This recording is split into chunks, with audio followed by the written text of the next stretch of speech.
Hey everybody, I'm Mark Edward Lewis with Cinema Sound. Today we're going to be talking about my most favoritist plugin in Adobe Audition, and that is the Multiband Compressor. It's one of the best multiband compressors in the world. Let me show you what I'm talking about. We're here in Adobe Audition, and if you've never opened Adobe Audition before, I invite you to come to the cinemasound.com website and stream our Adobe Audition 1, 2, 3 product, which will get you from, I don't know how any of it works, to really great results in only a couple of hours. So we're here just like in any non-linear editor. You've got clips in the timeline, and you can easily apply plugins to the timeline clips, just like this, selecting and then going to effects and going here like so, or going to the effects rack, clicking on clip effects, and then doing the selections from these triangles the same way. But we don't want to add these to clips. We want to add our plugins to entire tracks so that every clip in the track is dealt with the same. So we're going to click on track effects. We're going to go here, amplitude and compression, and multiband compressor. Look at this pretty thing.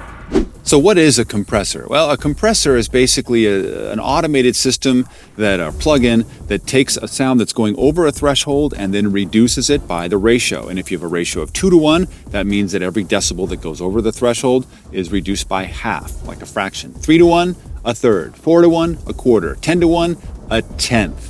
Now, what's great about a multiband processor is you've got 4 processors in this case in one that are assigned to individual frequencies. So they operate independently, which allows you maximum flexibility on not only keeping things under control and balanced, but also shaping the sound. We've got a couple of examples here that we're going to apply this to. We've got some basic dialogue.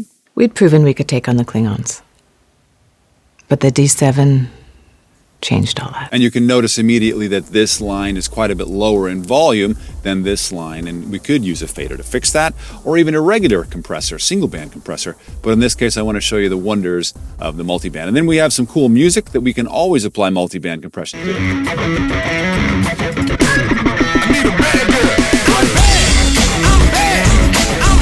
A full bandwidth frequency potpourri that we might want to be able to get under a little more control for bass, high frequencies, and mids. But let's start with just the basics. So here you've got this really colored fruit salad kind of looking thing. Each one of these colors relates to one of these bands in the same color: low mids, and highs. You can move the crossovers, which means that now the lowest band is reflecting or messing with frequencies up to 177 hertz, and then that's the bottom of the next band, and so on. You just get this little thing here. And then this actually shows you those crossovers. Here you can actually solo individual bands. So let's listen to the lows for a second. Actually, let's get to the cool part. And if you're not listening on headphones, you probably won't hear any of this. Here's the high frequencies. And B means you're bypassing it. Bypassing any of the effects that are happening. This slider represents the threshold, which we'll get to in a second. You can also double click and type down here. The gain is sort of a makeup gain for this particular band, since in compression, we're always reducing, and sometimes we need to make up gain. Sometimes it gets too soft. We have the ratio we talked about earlier, the attack in milliseconds, the release in milliseconds. Over here, we have a limiter that's pretty cool. If you want to do like a brick wall limiter kind of situation on top of or after the multiband compressor, you can do that. I don't typically use it, so I just bypass it. You can have the spectrum on input, which means that you're looking at what the fruit salad looking thing is before processing. I like to look at it after. That is that brick wall limiter that we bypass. And then, of course, you can link band controls, which means that instead of using these one at a time, you get to use all of them together, which we're going to use here in a second. This is your output gain for all bands. And then, of course, what you're looking at in terms of output gain itself. Up here, you've got various presets, which are really helpful. And then once you create your own settings, you can then, of course, as with every Adobe Audition plugin, save it, and then it'll show up here. Trash plugins and your assignment matrix, as always. Of course, on and off, as always, as well. All right, so what we want to do with this dialogue, first of all... We'd proven we could take on the Klingons, but the D7 changed all that. First of all, balance that. So we'll click, let's see, are these all the same? Yes, they are. We will link band controls. We're going to bring down the threshold. And what we want to do is compress the louder dialogue bits so that the lesser dialogue bit can join them. we're going to want to have a reasonably, low, slow attack and a reasonably slow release. The ratio of about 2.5 to 1. Let's see how this goes. We'd proven we could take on the Klingons. But the D7 changed all that. So the red lines mean that each band is being attenuated. Let's bring this threshold down even further. We'd proven we could take on the Klingons. But the D7 changed all that. Now, what we know about the female voice is that the fundamental frequency for female voices is around 150 hertz. So we're going to actually bring this up because there's nothing below that. It's just dialogue. We're going to balance this so that the low mids of her voice are in this band. The high mids, those kind of sounds of her voice are here, and that sibilants are dealt with exclusively in this top band. We'd proven we could take on the Klingons. But the D7 changed all that. Notice we're doing some pretty significant compression, up to 6, 7, 8 decibels in some of these bands, and you really don't hear the difference. We're going to bring up the overall gain a few decibels. We'd proven we could take on the Klingons. But the D7 changed all that. Now let's turn this off. We'd proven we could take on the Klingons. But the D7 changed all that. Notice the difference in sound. Again, with it on. We'd proven we could take on the Klingons. But the D7 changed all that. A really nice contour, and you can see that not all of these bands are being dealt with the same. In fact, what we want to do, let's say as an example, because we have independent control over each one of these bands, we can do a sort of dynamic EQ, if you will. Let's say we wanted to have more brightness in her voice, but we didn't want it to be too sibilant-y. We can totally do that. Let's turn off link band controls. We're going to take the gain of this highest band, the high mid bands, and bring that up 6 decibels, and then the highest band and bring it up 9 decibels. So what we're basically doing is a nice contour of the EQ. We'd proven we could take on the Klingons. But the D7 changed all that. So what's happening is we've brought up the levels of this high frequencies, and maybe a little too much, but it's also being controlled so that we don't have too much sibilancy. Let's bypass these top 2 controls for a second. We'd proven we could take on the Klingons. But the D7... See, the S of the 7 is really sibilanty. So let's turn this back on. There you go. And let's increase, not 26 to 1. Let's call it 4.5 to 1. This high band, the high frequency band, let's make the attack 10 milliseconds, the release very fast, and the attack very fast. And now let's bring down the threshold a little bit more so that this band is a lot more draconian about crushing those high frequencies. We'd proven we could take on the Klingons. But the D7 changed all that. In fact, it's so draconian that we sort of lose the S. So we'll bring the threshold back up a little bit more. We'd proven we could take on the Klingons. But the D7 changed all that. Now we can also add body to the low part of her voice. Add some James Earl Jones. We can add the gain here. We'd proven we could take on the Klingons. Ooh.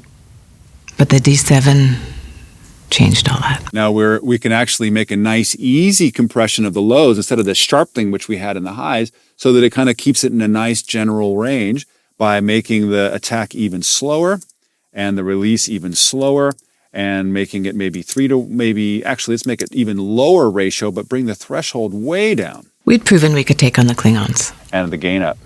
But the D7 changed all that. Which is super awesome. Now we'd proven we could take on the Klingons. But the D7 changed all that. As opposed to where we were. We'd proven we could take on the Klingons.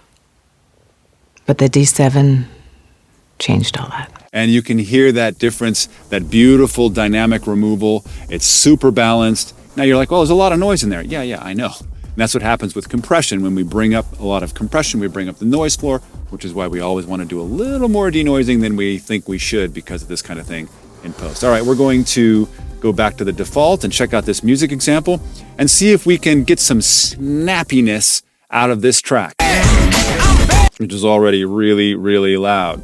So to get snappiness, we want to slow down the attacks. We're going to go back to link band controls. We're going to, call this 45 milliseconds all the way across and about 55 milliseconds in release. We're going to make the ratio pretty strong, stronger than we normally would for music. And we're just going to bring down all the thresholds and see what happens. And maybe if we turned it on, that would be nice too.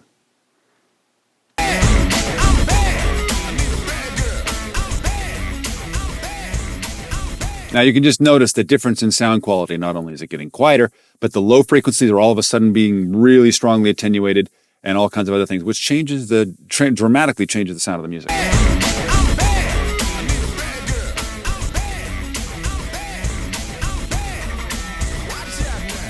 Now, if we do a gain change here, or what's the word I'm looking for? Replace the gain that we're losing.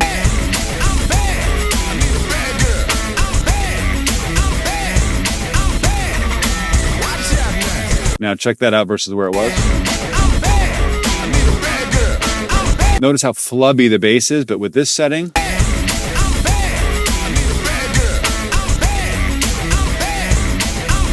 and we can probably help out the high frequencies a little bit more, make those oops, that's everybody. Turn off link band controls. Make the ratio a little less, make the attack a little bit slower, the release a little bit slower, because the high frequencies on music don't need that kind of de-essing harshness. And let's see, we can then snap up the bass even further, make the attack a little bit shorter, and let's see how it goes.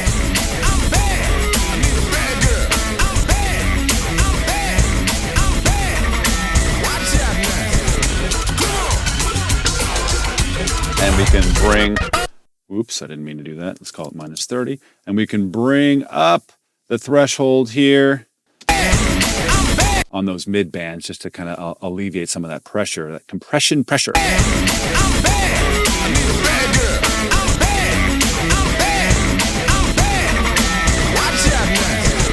And let's see. I think we're overall too much compression. We will link bands, bring the thresholds of all up a little bit.